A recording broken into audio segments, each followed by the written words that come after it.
Hey guys, it's Sean5/Joe5 here, and yeah, I know I haven't uploaded like 10.5 months, but I'm back now. MatPat made a theory about Peachette and the way that Peachette works, and I saw some obvious holes in it, so I'm making this video.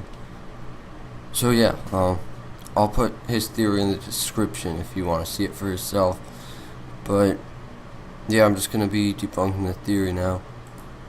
The recent Nintendo Direct introduced the world to the Super Crown, a power-up which apparently changes the character who nabs it into a peachified version of themselves. They showed its effects on Toadette, and that's all it took for the internet's... Alright, for the first 3 to 4 minutes, he basically just explains how Peachette works. Basically, when Toadette collects a Super Crown in New Super Mario Bros. U Deluxe, she turned into a Peach kind of version of herself.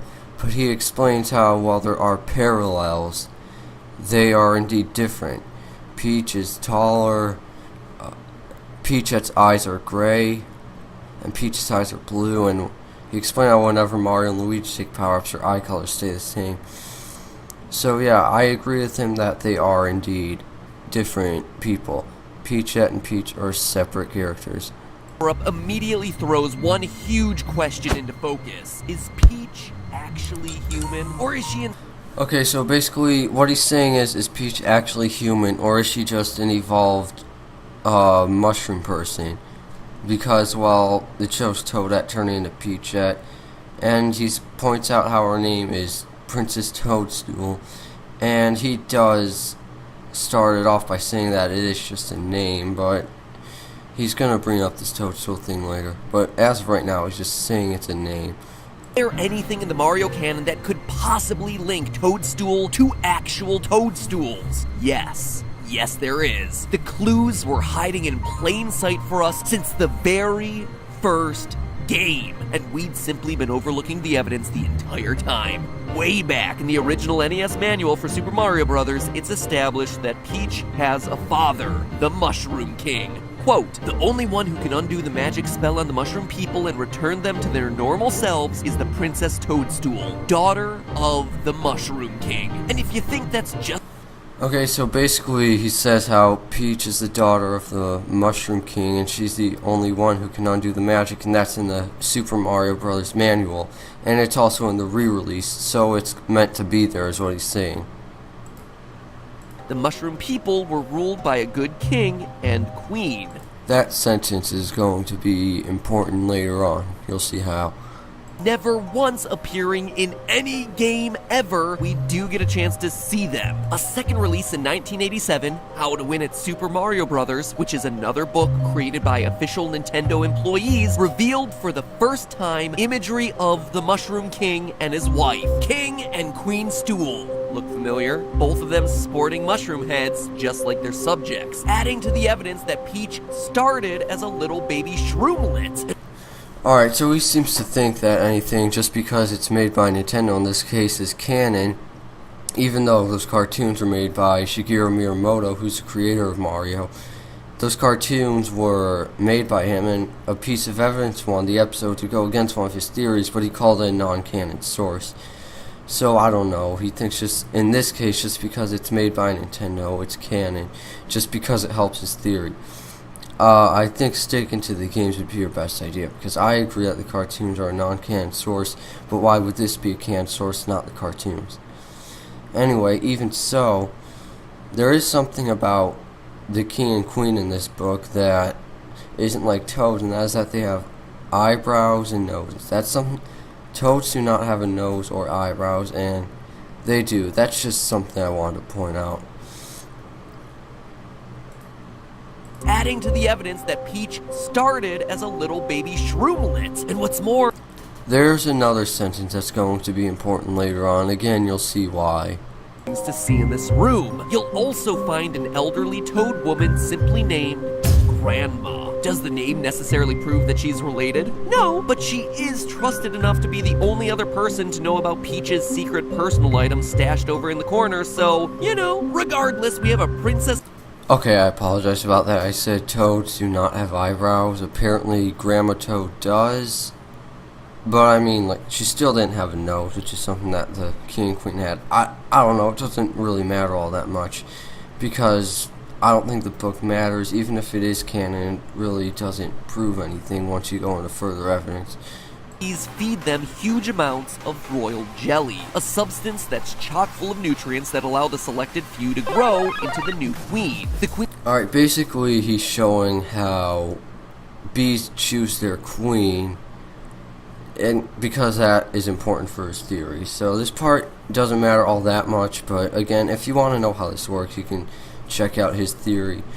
So yeah, there's that. He's just basically just showing us how honeybees work. Like how bees choose their queen.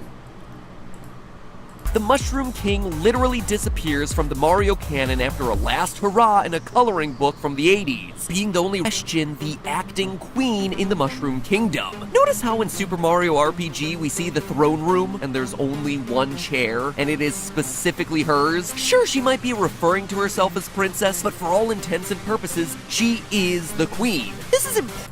So, okay, I need to ask, why is the name Toadstool so literal, but the term princess is not? That's something I question from MatPat. How come the name Toadstool matters so much, even though it's just her last name, but the way she goes by herself, princess, which is something that she can help, doesn't matter to him? It's kind of frustrating to me.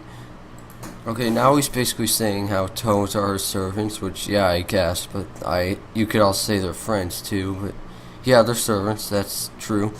Has the Super Crown shown us that a normal worker toadette can be fed a special item and become just like the queen. The Super Crown is quite literally the royal jelly of the Mushroom Kingdom. Alright, so you know how usually when MatPat ignores evidence that destroys his theory, he usually leaves it out of his video. In this case, he put the evidence that destroys his theory in the video without realizing it. And how he doesn't realize this is beyond me. But, let's backtrack for a second before I show you what I'm talking about. It's just like their subjects, adding to the evidence that Peach started as a little baby shroomlet. And what's more, the idea of a toadette to Peachette to Peach maturation process. When babies are born, especially fair-skinned ones like Peach, they have light-colored eyes because they... Hey guys, would you look at that? It's human baby Peach. It's showing that Peach was indeed a human when she was a baby. How did he not realize that he just busted his own theory there? I mean, it's so painfully obvious that she's not a mushroom there, and he just put it into his own video where he's trying to say that she is a mushroom person when she is a baby. So yeah, I don't know how we can still go on with this theory after that. Okay, so basically, when he was talking about the babies with different eye colors, he said how, like, Peachette's eyes are gray and Princess Peach's eyes are blue. He said babies' eye colors will change over time, and you'll see their eyes change from gray to blue. It's basically what he's saying. So he's basically saying that Peachette is an early version of Peach, even though he showed that Peach was human as a baby without realizing it. If Peachette is merely an immature form of a peach, a young queen freshly groomed and ready to start her rule, only to grow taller and have her eyes change color as she continues to develop over the years. The evidence, quite frankly, is there. Queen bees aren't constantly being groomed. It only happens when the hive feels as though the current queen is getting old or dying or simply isn't around anymore. Alright, so you saw what he just said right there. Queen bees aren't constantly being groomed. They only pick a new one once they feel they need a new one, like the current one isn't around anymore. But again, let's backtrack. Quote, the only one who can undo the magic spell on the mushroom people and return them to their normal selves is the Princess Toadstool, daughter of the Mushroom King. Alright, did you notice that issue too? He said the Mushroom King. He said Princess Toadstool, daughter of the Mushroom King, implying that she was already a princess. And she was already ruler of the Mushroom King in the original Super Mario Bros. So to say she is the daughter of the Now look, I know I say that the Mushroom King may not even be... Or no, wait, the Mushroom King exists. What I'm saying is I don't know if he's actually a mushroom. But basically, Peach is already a princess, and he said they choose worker bees that could be potential queens, and he's saying that's how it works in this case. But they're not working like that because Peach is already a princess while there is already a Mushroom King, and they're ruled by a Mushroom King and a Mushroom Queen. A king and queen, not just a queen as in the Bee's case. So, yeah, I don't know what he's trying to say here. I mean, he's showing that she was already a princess when he was a king. So, I don't understand. He keeps debunking his own theory. In another castle, or out playing tennis, or on the moon rejecting the advances of fertile males. I would venture to say that with all the kidnappings and spin-off titles, the Mushroom Kingdom might be feeling a bit neglected. I mean, the Toads are in a lot of those games too. Process and make room for a new queen. I mean, it's not like they didn't give Peach a chance, right? Toadette didn't officially arrive until 2003. That is plenty of grace time for Peach to get her act together. But alas, she never did. And along the way, Toadette has popped up more, and more, and more, gradually making her presence known to the kingdom until the day that she would finally come. The day that she would finally transcend her worker toad form, take the super crown, and become the queen bee that the Mushroom Kingdom deserves. But in her way, Princess Peach. Remember all that talk about the grooming of the queen bee? Well, there was one teensy-weensy part that I left out. Once the first virgin queen emerges from her royal cell, she begins to communicate with the other queen candidates through... Alright, basically he's saying once they pick a new queen in the beehive, they kill the old queen.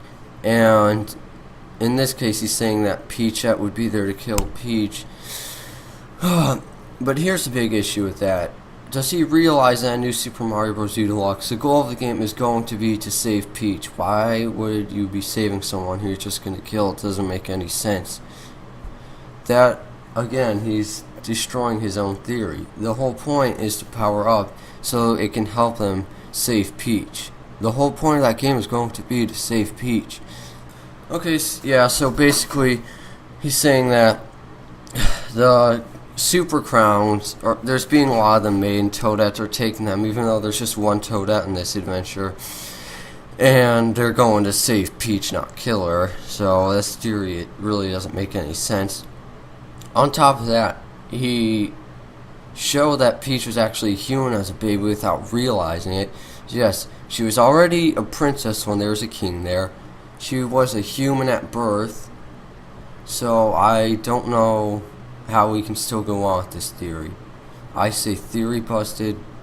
He did it a couple times himself. I don't know how people don't realize this stuff. But yeah, so this theory has been busted. It's nice to be back making videos. Hope you enjoyed this one. New videos coming soon. God bless, have a good day, and I hope you enjoy the video. See you later.